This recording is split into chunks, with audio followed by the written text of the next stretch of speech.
കേരളത്തിൽ ഏറ്റവും കൂടുതൽ നിർമ്മിക്കപ്പെടുന്ന ഒന്നാണ് വൃദ്ധസദനങ്ങൾ.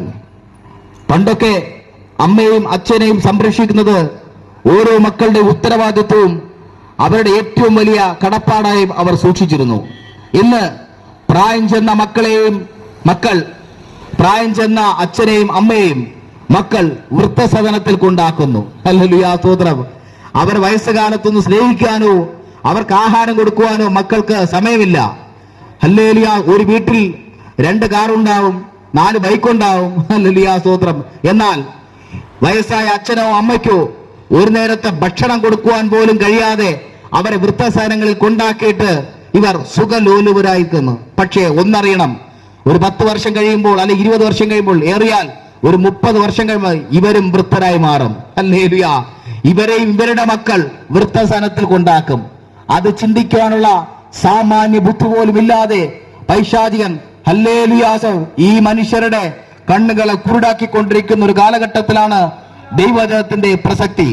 എന്നെ കേൾക്കുന്ന പ്രിയപ്പെട്ട ദൈവജനമേ, നിങ്ങൾ ബൈബിൾ വായിക്കുമ്പോൾ അതിൽ പറയുന്ന ഒന്നാമത്തെ പദം എന്ന് പറയുന്നതാണ്, നിങ്ങൾ നിങ്ങളുടെ അപ്പനെയും അമ്മയും സ്നേഹിക്കുക, ബഹുമാനിക്കുക. ഏത് മക്കളുണ്ട് അപ്പനെയും അമ്മയും ഇത്രത്തോളം ബഹുമാനിക്കുന്നത്? ഹല്ലേലൂയ, സ്തോത്രം. നിങ്ങളെ പഠിപ്പിച്ച് വളർത്തി നിങ്ങളെ ഒരു നിലയിലാക്കിയ അപ്പനെയും അമ്മയെയും സ്നേഹിക്കാതെ, അപ്പനും അമ്മയ്ക്കും നല്ല സ്നേഹം കൊടുക്കാതെ, അവർ വാർദ്ധക്യത്തിൽ സംരക്ഷിക്കാതെ, ജോലിയുടെ പേരിൽ വിദേശങ്ങളിൽ പോയി സമ്പാദ്യങ്ങൾ വലിച്ചു കൂട്ടുമ്പോൾ നാളെ നിങ്ങളും വൃദ്ധരാകുമെന്ന് അറിഞ്ഞുകൊള്ളുക. നിങ്ങളെ സംരക്ഷിക്കുവാൻ നിങ്ങളുടെ മക്കളും കാണത്തില്ല. നിങ്ങളെയും വൃദ്ധസദനങ്ങൾ കൊണ്ടാക്കി അവർ ഹല്ലേലൂയാസം മാറ്റും. സ്തോത്രം. ഇവിടെയാണ് ദൈവജനത്തിന്റെ പ്രസക്തി. ഹല്ലേലൂയ. യേശുക്രിസ്തു സ്നേഹമാണ്. യേശുക്രിസ്തുവുള്ള സ്നേഹമാണ് ശാശ്വത സ്നേഹം. നോക്കണമേ പ്രിയപ്പെട്ട ദൈവജനമേ, കാലഘട്ടം മാറിക്കൊണ്ടിരിക്കുകയാണ്, അന്തരീക്ഷം മാറുകയാണ്. അന്തരീക്ഷത്തിന്റെ അവസ്ഥകൾ മാറുന്നു. ചൂള പോലെ കത്തുന്ന ഒരു ദിവസം വരും. ഹല്ലേലൂയ. അപ്പോൾ അഹങ്കാരികളൊക്കെയും സകല ദുഷ്പ്രവർത്തിക്കാരൻ താളടിയാകും. വരുവാനുള്ള ആ ദിവസം വേരും കൊമ്പും ശേഷിപ്പിക്കാതെ അവരെ ദഹിപ്പിച്ചു കളയുമെന്ന് സൈന്യങ്ങളുടെ യഹോവ മലാക്കി പുസ്തകത്തിൽ അരുളി ചെയ്യുന്നു.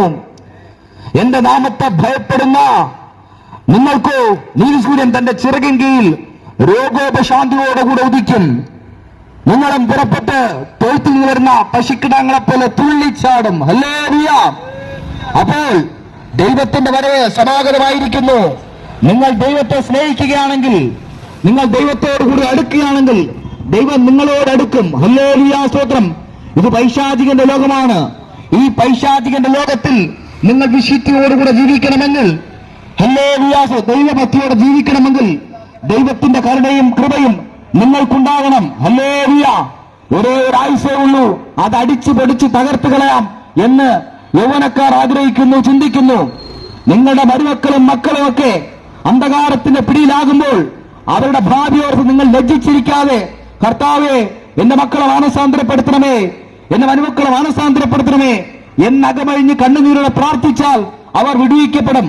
മയക്കുമരുന്നിനും മദ്യത്തിനും അടിയപ്പെട്ട് ആയിരങ്ങൾ തകർന്നുകൊണ്ടിരിക്കുകയാണ്. ഹല്ലേലൂയ, സ്തോത്രം.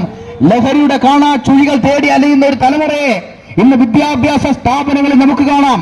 തമ്പാക്കും സിഗരറ്റുകളും മയക്കുമരുന്നുകളും ഉപയോഗിച്ചുകൊണ്ട് ഇവിടെ ഹല്ലേലൂയ വിദ്യാർത്ഥിനികൾ അവർ സ്ത്രീ പുരുഷ ഭേദമന്യേ ആഘോഷിക്കുകയാണ്. നിങ്ങൾ വളർത്തിവിട്ട നിങ്ങളുടെ ചെല്ലക്കുട്ടികൾ ഇന്ന് ഹല്ലേലൂയ കോളേജ് ക്യാമ്പസുകളിൽ അഴിഞ്ഞാടുകയാണ്. അവർ പരസ്പരം അടിവെച്ച് പലരും ഹല്ലേലൂയ അപകട നിലയിലാണ്.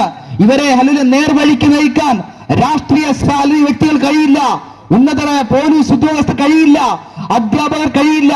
കഴിയുന്നത് ഒരാൾക്ക് മാത്രമാണ്, ജീവനുള്ള ദൈവത്തിന് മാത്രം. ഹല്ലേലൂയ.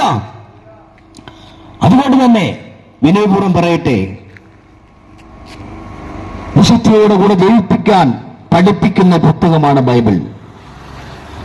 സത്യവേദ പുസ്തകമെന്നാണ് ബൈബിളിനെ പറയുന്നത്.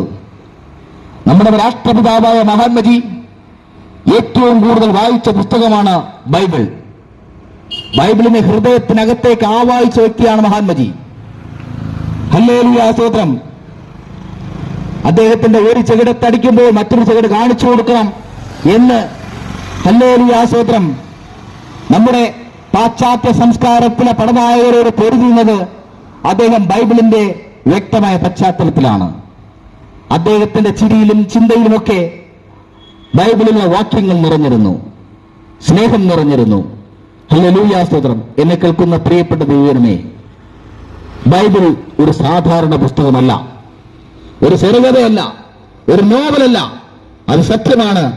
അത് വായിക്കുമ്പോൾ ദൈവമായിട്ടൊരു അഗാധമായ ബന്ധം ഹല്ലേലൂയ സ്തോത്രം നമ്മിൽ ഉളവെടുക്കുന്നു.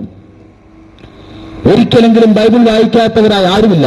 എന്നാൽ ബൈബിൾ വീണ്ടും വീണ്ടും വായിക്കുമ്പോൾ അതിൽ നിന്ന് ലഭ്യമാകുന്നത് ഇതുപോലത്തെ അമൂല്യമായ രത്നങ്ങളാണ്.